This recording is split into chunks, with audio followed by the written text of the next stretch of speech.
In 1933, Executive Order 6102 forced Americans to surrender gold to the government at a fixed price.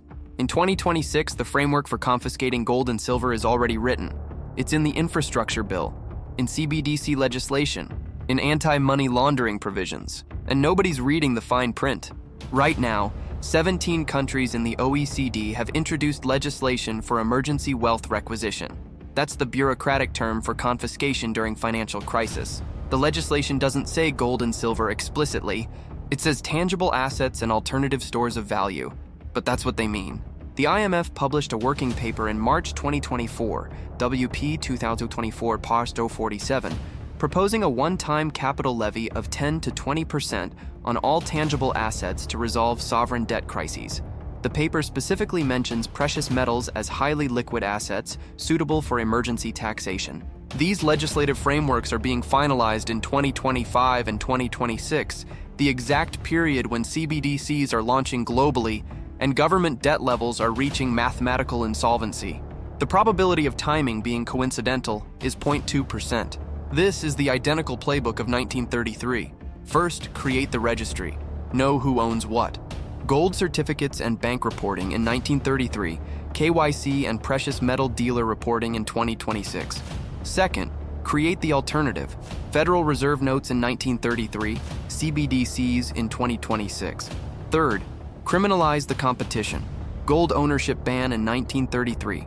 Precious metal transaction restrictions in 2026. Matthew Kratter, financial analyst who studied the 1933 confiscation, warned in October 2024, Executive Order 6102 worked because gold was centralized in banks and the government knew who had it. Today's confiscation will target registered gold through dealer reporting requirements and ETFs. If you think self-custody protects you completely, read civil asset forfeiture laws. Even more disturbing, the legal framework already exists in most countries. Under emergency economic powers, treasuries can freeze assets deemed threats to financial stability. Precious metals held outside the banking system during a currency crisis qualify. Under civil forfeiture, authorities can seize assets suspected of facilitating tax evasion without criminal conviction. Large gold holdings without proper documentation qualify. The assumption that precious metals can't be confiscated because they're physical and decentralized broke when confiscation doesn't require finding every coin. It requires making ownership illegal and seizing accessible holdings, forcing most people into compliance. Here's the mechanism governments will use. They don't need to search your house for gold coins. They make it illegal to transact with precious metals, illegal to sell to dealers, illegal to use as payment. Your gold is technically yours, but economically useless unless you operate in black markets. And 90% of holders comply rather than become criminals. Think about that.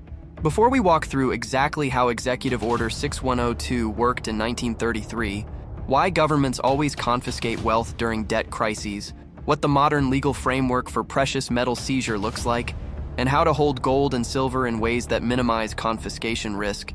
If you want to understand why 2026 might be the year governments move against private precious metal ownership, hit that subscribe button and turn on notifications. Because what we're revealing will change how you think about precious metal storage and why government knows more about your gold holdings than you realize. Leave a comment. Do you hold physical gold and silver? Is it registered or unregistered? And do you think confiscation is actually possible in modern democracies, or is this fear-mongering? Let's start with what actually happened in 1933, because most people have heard of Executive Order 6102, but don't understand the mechanics or why it worked. The United States was on a gold standard in 1933. Dollars were redeemable for gold at a fixed rate of $20.67 per ounce. But the Great Depression caused deflation and bank failures. People were hoarding gold instead of spending or depositing money. This drained gold from the banking system. President Roosevelt, who took office in March 1933, believed that hoarding was preventing economic recovery. His solution was to confiscate private gold holdings and break the link between dollars and gold for citizens. On April 5, 1933, he issued Executive Order 6102. The order required all persons to deliver gold coin, gold bullion, and gold certificates to the Federal Reserve by May 1st. The government would pay the official price of $20.67 per ounce. Exceptions were made for small amounts. You could keep up to $100 in gold coins, about 5 ounces. Jewelers and dentists could keep gold for their trade. Coin collectors could keep rare numismatic pieces, but investment gold, wealth preservation gold, had to be surrendered. Failure to comply was punishable by 10 years in prison or $10,000 fine, equivalent to about $200,000 today. That's a serious criminal penalty, not a regulatory slap on the wrist, actual prison time. And it worked. Most Americans complied.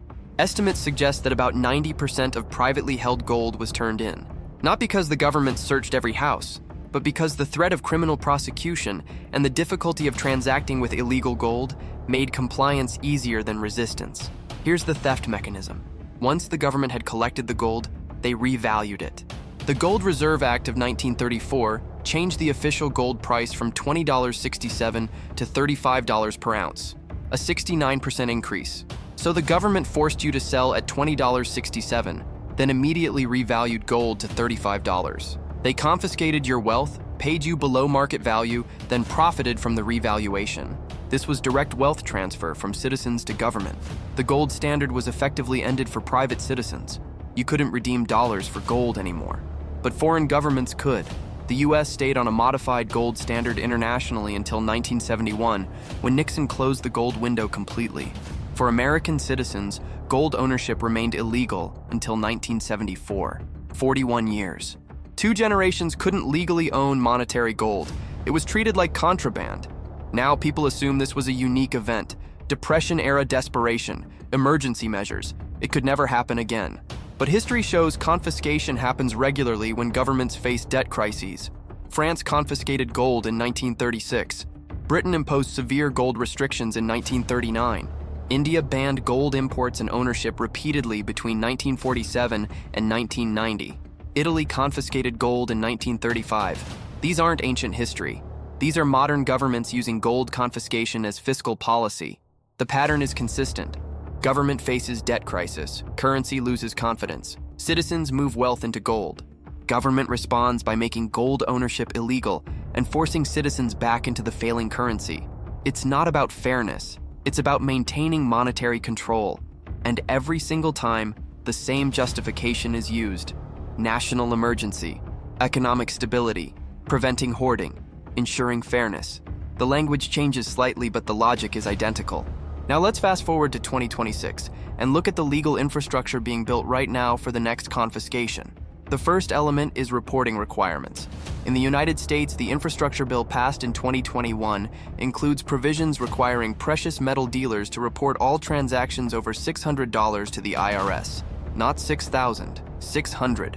That means if you sell a single gold coin worth $2,000 to a dealer, the dealer files a Form 8300 with your personal information, social security number, the amount, and the date. The government now has a record of your transaction. Multiply this across millions of transactions, and the government builds a database of who owns precious metals, how much, and where they're buying and selling.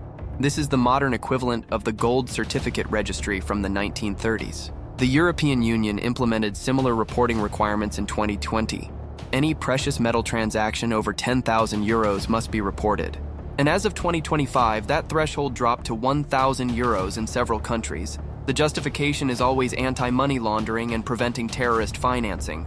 But the effect is creating a registry of precious metal owners. The second element is ETF and vault storage tracking. Millions of people own gold and silver through ETFs, GLD, SLV, FIS, and others. Every single share is registered. The fund knows your name, your brokerage, your holdings. If the government issues a confiscation order, ETF gold is the easiest to seize. Similarly, gold held in bank vaults or private vault services is registered. You have a contract. The vault knows what you own. If confiscation happens, the vault receives a government order and your gold is seized before you can retrieve it. This happened in Cyprus in 2013, though with cash, not gold. When banks failed, safe deposit boxes were frozen. People couldn't access the contents. It took months of legal proceedings to get access, and by then, capital controls were in place. The third element is CBDC integration with wealth tracking. Central bank digital currencies launching in 2026 give governments real-time visibility into all financial transactions. If you buy gold with CBDCs, the government knows. If you sell gold, they know. If you try to move wealth out of the currency, they see it immediately. This enables preemptive action. If the government detects large-scale movement into gold, they can issue confiscation orders before the rush becomes unstoppable. The transparency of CBDCs works against citizens trying to preserve wealth. The fourth element is capital controls and transaction restrictions. Several countries, including China and India, have strict controls on gold imports and ownership. China allows ownership but restricts movement of gold across borders. India imposes heavy import duties and requires registration of purchases. These controls can be expanded quickly. If a government decides gold is a threat to currency stability, they can ban dealer transactions, ban imports, ban movement between jurisdictions. Your gold becomes difficult or impossible to monetize within the legal system. The fifth element is civil asset forfeiture. In the United States and many other countries, law enforcement can seize assets suspected of being connected to illegal activity without convicting the owner of a crime. The burden of proof is on you to prove the assets are legitimate. If gold ownership becomes restricted and you're found with unregistered gold, civil forfeiture laws allow immediate seizure. You then have to fight in court to get it back, which is expensive, time-consuming, and often unsuccessful. This is already used against cash. People traveling with large amounts of cash have it seized at airports and borders under suspicion of money laundering or drug trafficking. No charges, no conviction, just seizure. The same mechanism applies to gold. Now let's talk about why governments would confiscate gold and silver in 2026 specifically. What's the trigger? The trigger is always the same.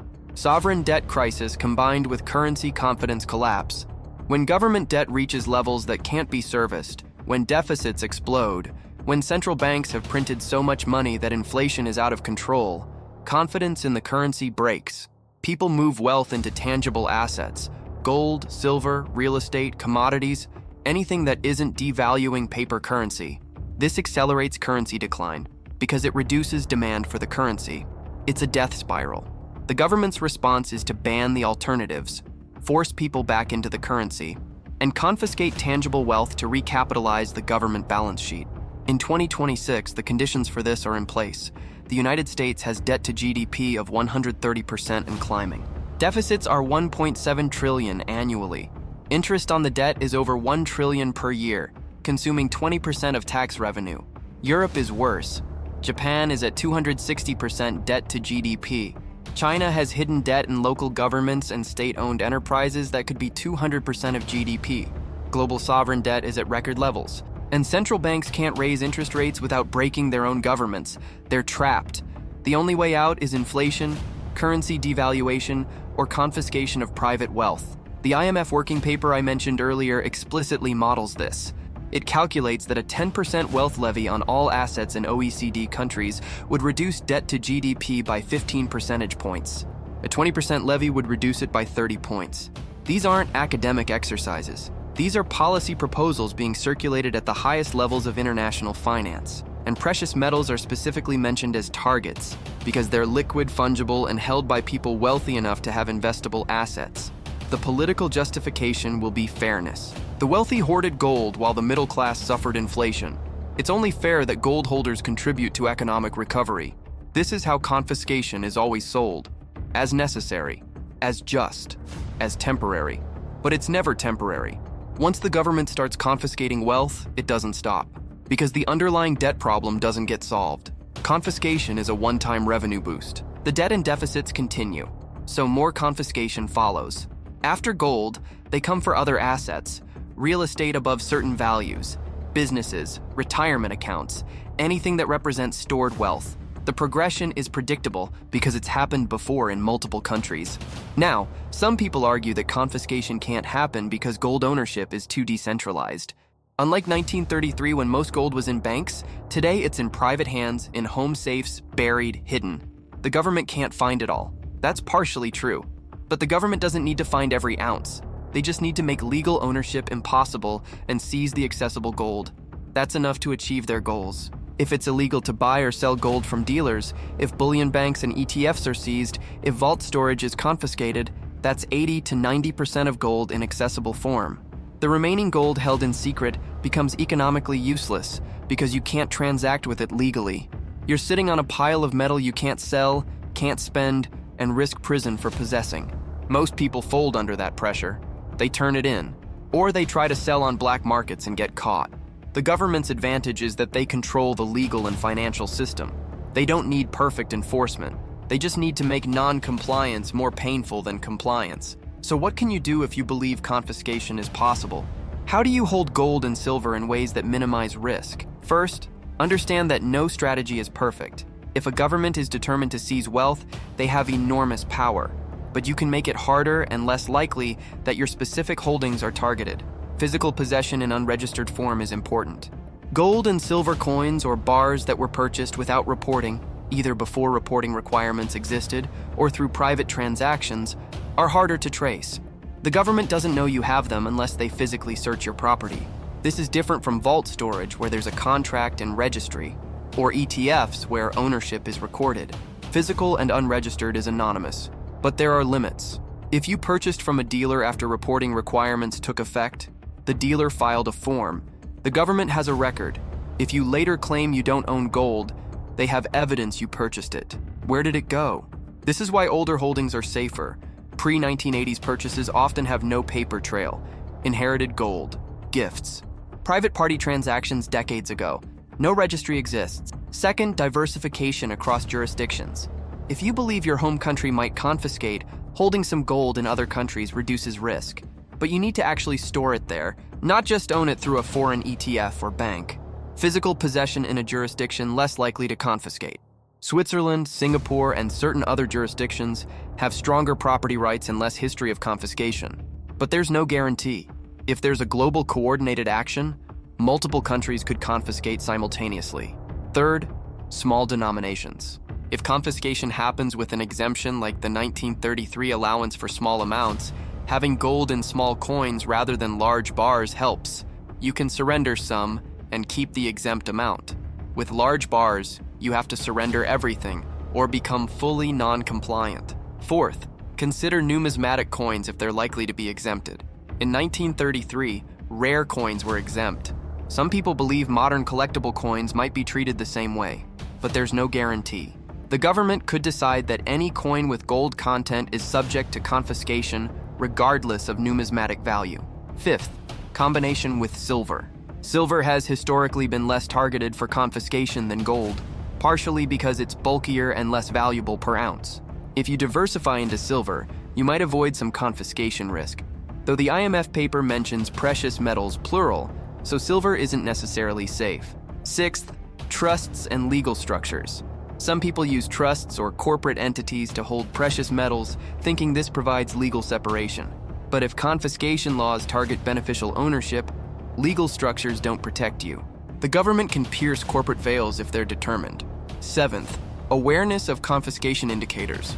Monitor legislation for wealth taxes, emergency powers, precious metal reporting expansion, CBDC controls. If these accelerate, it's a warning sign. You have a window to reposition before confiscation happens. But the ultimate question is whether to hold precious metals at all if confiscation is a risk. And the answer depends on what you think is more likely. Currency collapse, where gold preserves wealth despite confiscation risk, or stable currency where gold underperforms and confiscation never happens. Historically, even with confiscation, gold has preserved more wealth than holding currency through hyperinflation or severe devaluation. In Weimar Germany, gold owners who hid their gold survived. Those who held paper marks were wiped out. In Zimbabwe, gold owners preserved wealth. Currency holders lost everything. So the calculation is, what's the greater risk? Government confiscation, where you lose some percentage of gold but keep the rest? Or currency collapse, where you lose 100% of paper wealth? For many people, especially those who study history, the risk of currency collapse is higher than the risk of total confiscation, so they accept confiscation risk as a cost of preserving wealth, but they take steps to minimize that risk.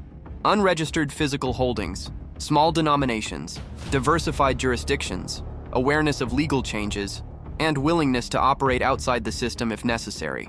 The moral argument some people make is that government confiscation is theft. If it's your property, acquired legally, the government has no right to seize it. Therefore, non-compliance with confiscation orders is justified resistance to tyranny. That's a personal decision with serious legal consequences. History shows that most people comply with confiscation laws because the penalties for non-compliance are severe. But some people don't. And in retrospect, after the currency has collapsed and been reformed, the non-compliers often end up wealthier. In 1933, people who hid gold and didn't turn it in committed a felony. But in 1974, when gold ownership was legalized again, they still had their gold. And gold had gone from $35 to $160. The non-compliers quadrupled their wealth while compliers got robbed by inflation. This doesn't mean I'm advocating non-compliance.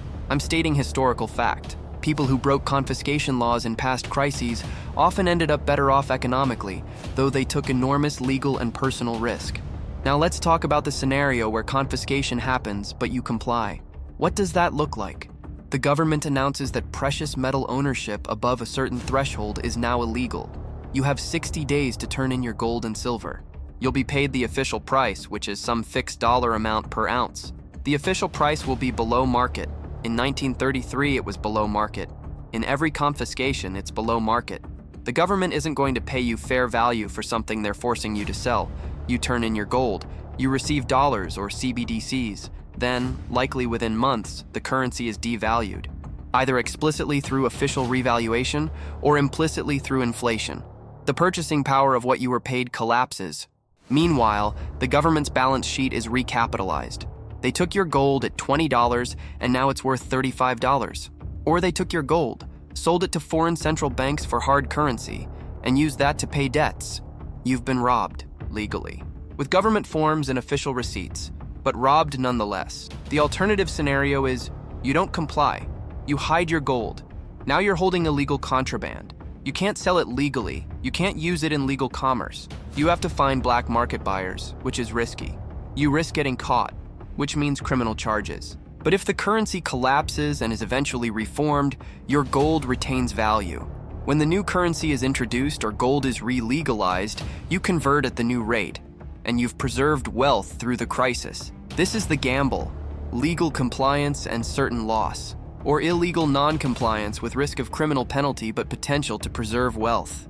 What makes 2026 specifically dangerous is the convergence of multiple factors: unsustainable debt, CBDC rollout, precious metal reporting systems, legislative frameworks for emergency wealth requisition, rising gold prices signaling currency distrust.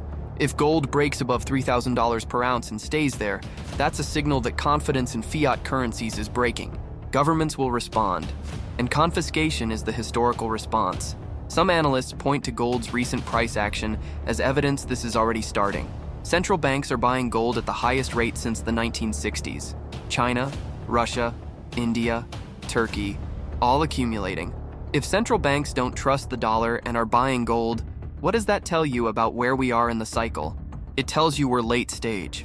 The people who manage currencies don't trust currencies. They're moving into hard assets, and when the crisis becomes acute, they'll move to prevent citizens from doing the same thing. That's when confiscation happens. The time frame might not be 2026 exactly. It could be 2027 or 2028. But the mechanism is being built now. The legislation is being passed now. The reporting systems are being implemented now. When the trigger event happens, confiscation can be executed quickly. Executive Order 6102 was issued with almost no warning. April 5th announced. May 1st, gold had to be turned in. 26 days. If you weren't prepared, you had no time to reposition. Modern confiscation could be even faster with digital systems. Announcement on a Friday. Compliance required by Monday. Accounts frozen. Dealers shut down. No time to react. The lesson from history is that by the time confiscation is announced, it's too late to prepare. The preparation has to happen years in advance. Acquiring physical metal, storing it securely, understanding the legal framework, having a plan. If you wait until confiscation is imminent, you're already trapped. Dealers will be overwhelmed or shut down. Premiums will spike. You won't be able to acquire metal at any reasonable price. And then the order comes, and you have nothing to protect yourself with. This is why people who understand monetary history hold gold and silver now, not later. Not because confiscation is certain, but because if it happens, there's no time to react once it starts. If this breakdown of how Executive Order 6102 worked, why confiscation happens during debt crises, what the modern legal framework looks like, and how to think about precious metal ownership in an environment where confiscation is possible changed how you see gold and silver, hit that like button and subscribe. We're tracking wealth confiscation legislation, CBDC implementations, precious metal reporting requirements, and every signal that governments are preparing to move against private wealth. Leave a comment. Do you hold physical precious metals? Are your holdings registered or unregistered? And do you think confiscation is realistic, or is this overblown fear? Share this with anyone who owns gold through ETFs or vault storage and thinks they're safe. After this, they'll understand why legal possession and registration status matter more than ounces owned, and why history rhymes but never repeats exactly the same way.